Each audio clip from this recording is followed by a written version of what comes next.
why the Los Angeles Rams are legitimate Super Bowl contenders. Now, everybody has the phrase that's going viral right now, AMC to the moon, because the AMC stock is supposed to go up incredibly over the next couple of weeks.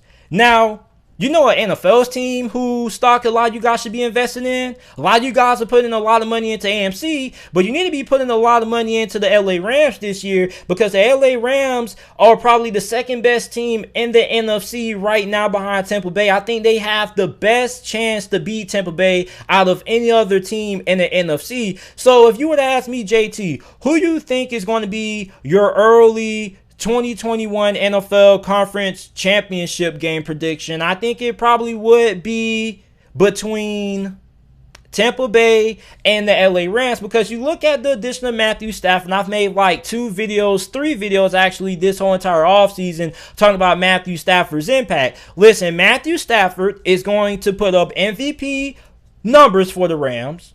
You give him a run game with Cam Akers and Darrell Henderson, which is one of the best 1-2 punches heading into this year. You got Sean McVay, who not only is one of the best play callers in the NFL, but he's also one of the best head coaches in the NFL. And I say this because, listen, Matthew Stafford is a top 10 quarterback talent-wise.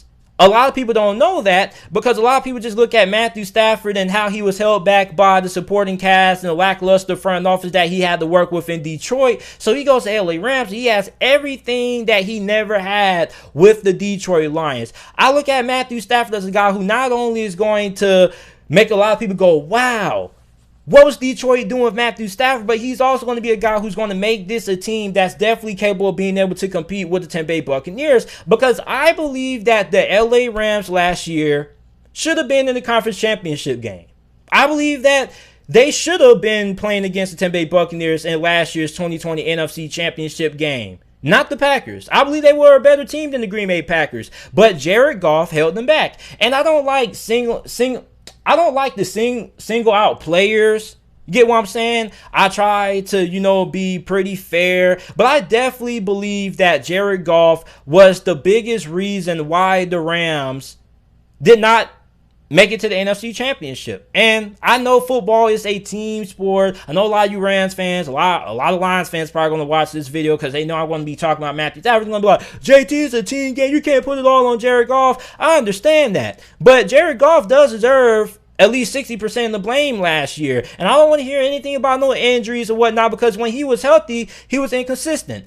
Ever since the Rams lost to the New England Patriots in the Super Bowl a couple of years back, Jared Goff has done nothing but decline. He declined in 2019, and he declined last year because he was inconsistent. He was a large reason why they lost to the New York Jets when the New York Jets had no wins, because of his inconsistent play. He turned the football over a good amount of times. He will overthrow some wide receivers. He was just really inconsistent. And his inconsistency is ultimately what led to the LA Rams getting rid of him, because they realized, like I did, that he was holding this team back. So you upgrade and you bring in Matthew Stafford. Matthew Stafford is going to be a top 10 quarterback by the end of the 2021 NFL season. He's probably going to be in the running for NFL MVP. Heck, he just might win it, because he's my dark horse pick to win it. And on top of that, he's going to be a Pro Bowler if the Rams don't make it to the Super Bowl, which I believe they have a good chance to. And a lot of people around the NFL world are going to be like, dang, man, how did we not know how good Matthew Stafford was?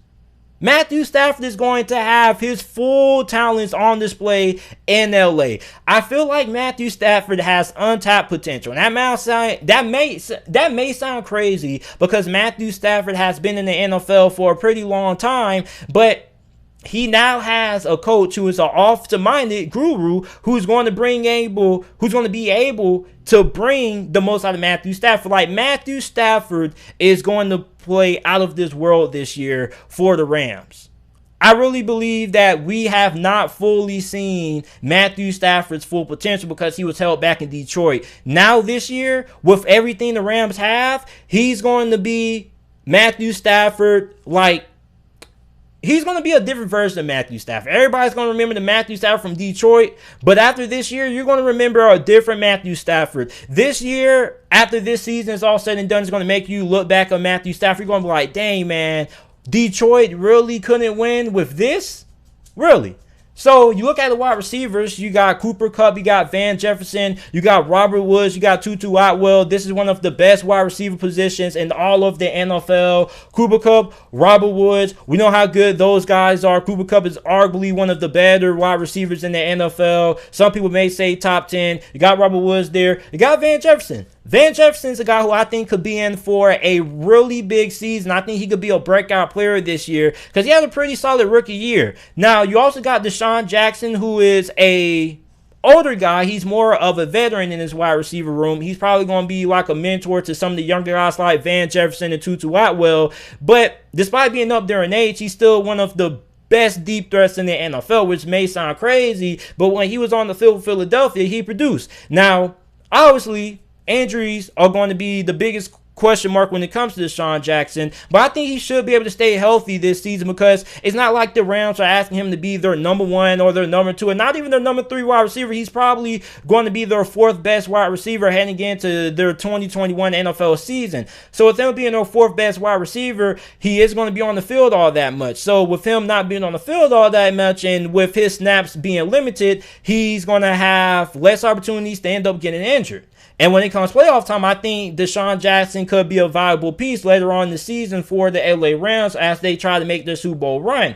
Then you also have a top 12 offensive line. You have Aaron Donald, Leonard Floyd, who had a breakout season last year, so the pass rush is still there. I know you lost Brandon Staley, who is now the current head coach of the LA Chargers, but you still have a really talented defense. You still have Jalen Ramsey, Darius Williams, which makes up one of the best 1-2 duos at the cornerback position. I know everybody's going to be like, well, who's going to replace John Johnson? Listen, I believe that the Rams have a lot of depth and tons of talent on this defense. Like, the Rams draft really well. Like, for a team that doesn't have a lot of first-round selections, this team does do a pretty good job when it comes to drafting talent. So you look at LA Rams, man, I feel like the LA Rams are legitimate Super Bowl contenders this year. I think they probably are going to be my favorite to end up competing with Tampa Bay in the NFC Championship this year. So I'm putting all my stock into the LA Rams. As if I had $1,000, you like, JT, you're so confident in the Rams, put some money down on it. All right, give me $1,000. I bet you I will. I strongly believe that the LA Rams have the best team in the NFC that is best equipped to slow down the juggernaut that is Tampa Bay Buccaneers. And remember, the Tampa Bay Buccaneers now have LJ Howard coming back. And if they keep him on their roster and he stays healthy, oh my goodness. Like, listen, the Buccaneers now have everybody from last year's Super Bowl winning team, something that hasn't been done in a very long time, all back. So we know that they're probably going to be the best team in the NFC. But there's not a lot of teams that can really match up with Tampa Bay talent-wise. I think the Rams probably give the Buccaneers the biggest challenge because not only do they match up well offensively because they have a good offensive line, they're balanced, they can run the football. On top of that, you got a quarterback who can go toe-to-toe with Tom Brady with the weapons that he has in Robert Woods, Cooper Kupp, and Van Jefferson. On top of that, you look at the defense. Last year, when teams were able to get in Brady's face and they were able to get after Tom Brady, he struggled. He struggled when he had pressure in his face. He was good when he had all day to throw. So you look at Tom Brady and you look at this Rams defense and this pass rush, they can get after it. You got Aaron Donald, you got Leonard Floyd, so you have guys who can get after Tom Brady. You have guys who can get in Brady's face. And we already know if you can get in Brady's face and you can get Tom Brady jumpy, then you have the recipe for being able to win the game and being able to beat Tampa Bay. So you look at Tampa Bay, I know everybody has Tampa Bay once again as their Super Bowl favorite because of how much talent they have, but I definitely believe that the Rams are just as talented as the Tampa Bay Buccaneers. Okay, and you can say I'm overrating the Rams or whatnot, and a lot of you guys can do that dumb behind narrative. The Rams are unproven, which doesn't make no sense to me. Like, you guys say this every year about a dark horse Super Bowl team or whatnot. But you look at the Rams, man, I definitely believe that this team has the best chance out of any other team in the NFC to beat the Tampa Bay Buccaneers.